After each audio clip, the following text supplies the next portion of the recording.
teman-teman, selamat datang di Sarinembah Farm. Seorang sahabat bertanya, mengapa saya memakai pupuk organik hewani bermacam-macam dan apa kegunaannya dari masing-masing pupuk organik hewani tersebut. Inilah penjelasan saya. Yang pertama adalah vermicompost atau pupuk cacing atau pupuk bekas cacing. Di sebelahnya adalah pupuk kandang ayam. Yang saya bagi dua, sebelah kiri adalah pupuk kandang ayam pedaging atau broiler, dan yang di sebelah kanan adalah pupuk kandang ayam petelur. Ini pasti teman-teman semua sudah bisa menerka. Pupuk kandang kambing. Dan ini adalah temannya, pupuk kandang sapi. Dan yang terakhir, sedikit kurang populer dibanding teman-teman yang lain adalah pupuk kelelawar guano.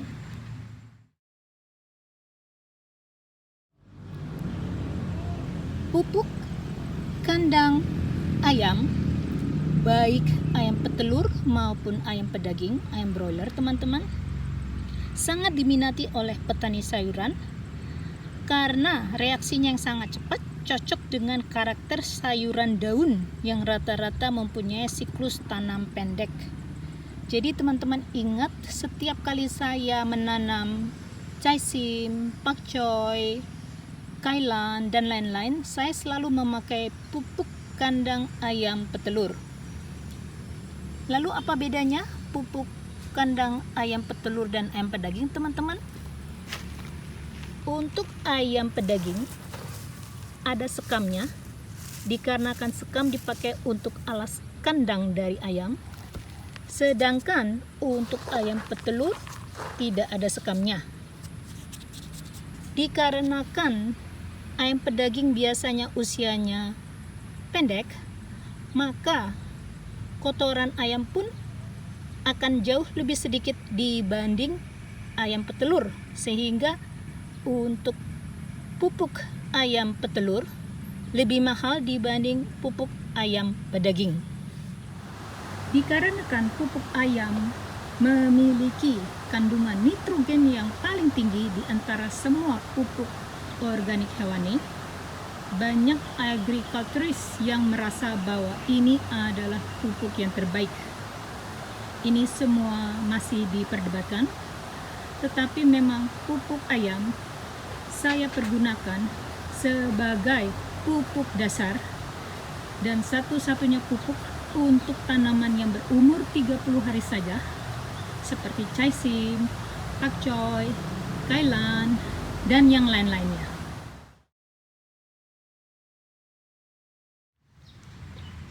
Pupuk cacing atau pupuk bekas cacing atau vermicompost teman-teman mampu untuk meningkatkan pertumbuhan tanaman dan kesuburan tanah.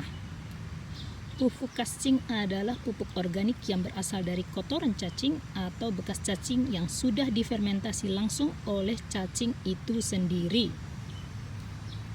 Pupuk cacing bisa digunakan pada hampir semua jenis tanaman. Berdasarkan uji lab teman-teman, pupuk cacing ini memiliki kandungan unsur hara yang tinggi seperti nitrogen, karbon, kalium, fosfat, dan kalsium. Dengan demikian, pupuk cacing ini cocok dipakai ketika mulai menanam, bisa dicampur di tanah, bisa juga dicampur sebagai pupuk susulan di sekitarnya, dan juga bisa ditabur di sekeliling tanaman seperti yang saya lakukan terhadap pohon tomat kami.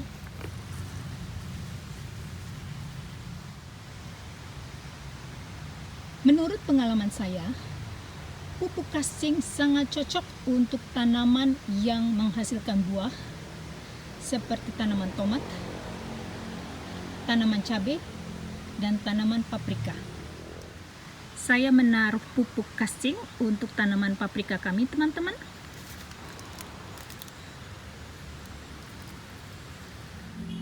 Lalu, apa perbedaan antara pupuk bekas cacing atau vermicompost dan pupuk kandang ayam atau chicken manure, teman-teman? Pupuk kandang ayam memiliki kandungan N dan P yang lebih tinggi daripada vermicompost. Juga pupuk kandang ayam memiliki mikroba yang tinggi. Karena itulah, dikarenakan nitrogen yang tinggi, maka untuk tanaman daun chicken manure sangat disarankan. Tetapi ingat ya teman-teman, dikarenakan pupuk ayam memiliki nitrogen dan fosfor yang tinggi, cocok untuk sayuran, tetapi bukan sayuran yang memiliki buah. Jadi untuk sayuran memiliki buah, lebih baik memakai pupuk cacing. Selain itu, ada kelebihan lain dari chicken manure. Chicken manure dapat menurunkan penguapan air dari tanah. Jadi ini salah satu keunggulan chicken manure dari vermicompost. Namun kalau teman-teman bertanya kepada saya, yang mana favorit saya akan menjawab dua-duanya karena saya benar-benar senang terhadap dua pupuk ini. Teman-teman, pupuk kotoran kambing teksturnya berbentuk butiran bulat yang sukar dipecah secara fisik. Ciri-ciri kotoran kambing yang telah matang, suhunya dingin, kering, dan relatif sudah tidak bau lagi. Ya teman-teman. Nah, pupuk kandang kambing bisa juga disebut goat manure. Ini memiliki pH yang seimbang. Dan kalau sudah dikompos menjadi pupuk dingin, tidak berbau. Dan yang saya suka adalah tidak ada benih atau biji gulma.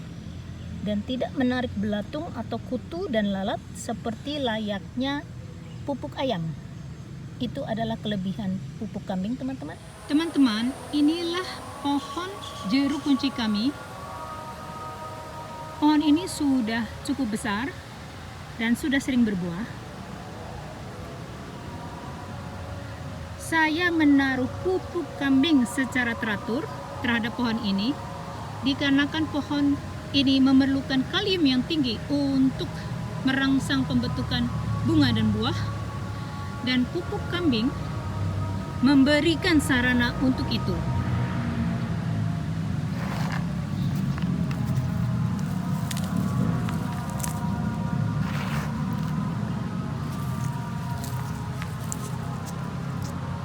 Pupuk kambing itu sukar dipecah dan lama terurai, sehingga pupuk ini baik untuk jangka panjang. Tapi teman-teman, inilah pupuk sapi atau cow manure. Ini merupakan pupuk untuk bermacam-macam kegunaan. Sapi memakan hanya rumput, sehingga nutrisinya pun rendah.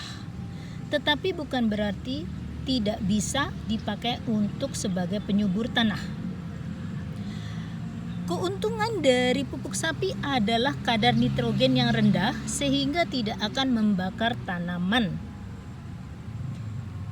Pupuk sapi disebut memiliki campuran nutrisi yang seimbang, dan yang paling saya suka karena struktur perut dari sapi yang semua makanan diolah.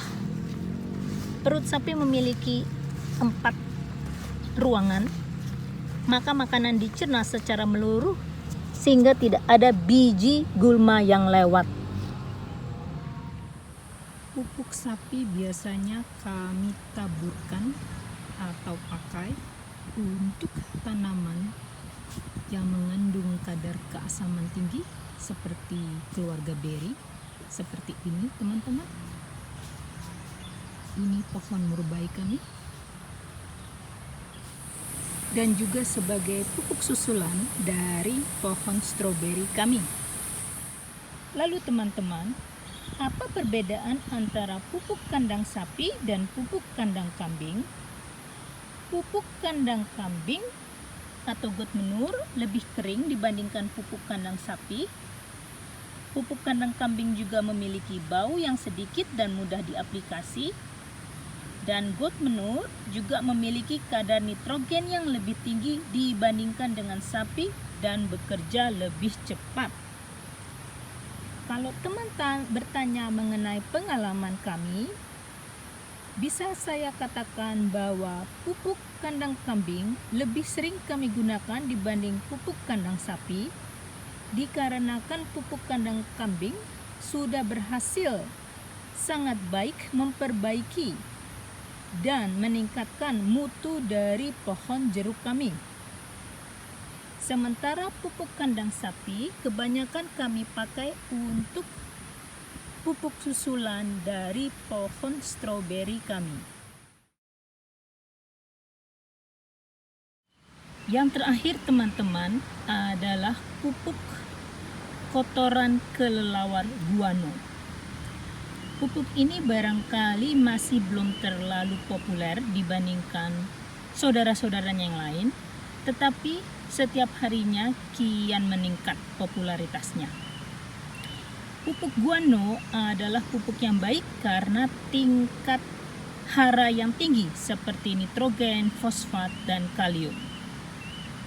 Dikarenakan tingkat nitrogen yang tinggi, maka ini bisa menyokong pertumbuhan tanaman hijau sehingga banyak dipakai untuk rerumputan. Selain itu juga bisa memperbaiki tekstur tanah. Dan menurut pengalaman kami, pupuk guano biasanya kami pakai untuk sayuran, pohon kacang-kacangan, dan buah-buahan. Teman-teman, pupuk kelelawar guano ini didapatkan dari kelelawar yang bermukim di gua-gua. Banyak kelelawar yang bermukim di gedung tua, gedung tidak terpakai, tetapi kotorannya tidak baik untuk dijadikan pupuk karena asidiknya yang terlalu tinggi. Sehingga pupuk guano yang baik adalah pupuk dari kelelawar yang tinggal di gua-gua.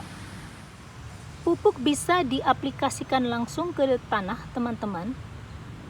Bisa ke dalam tanah atau bisa di atas permukaan tanah, atau bisa diencerkan menjadi pupuk organik cair dan disemprotkan langsung ke daun.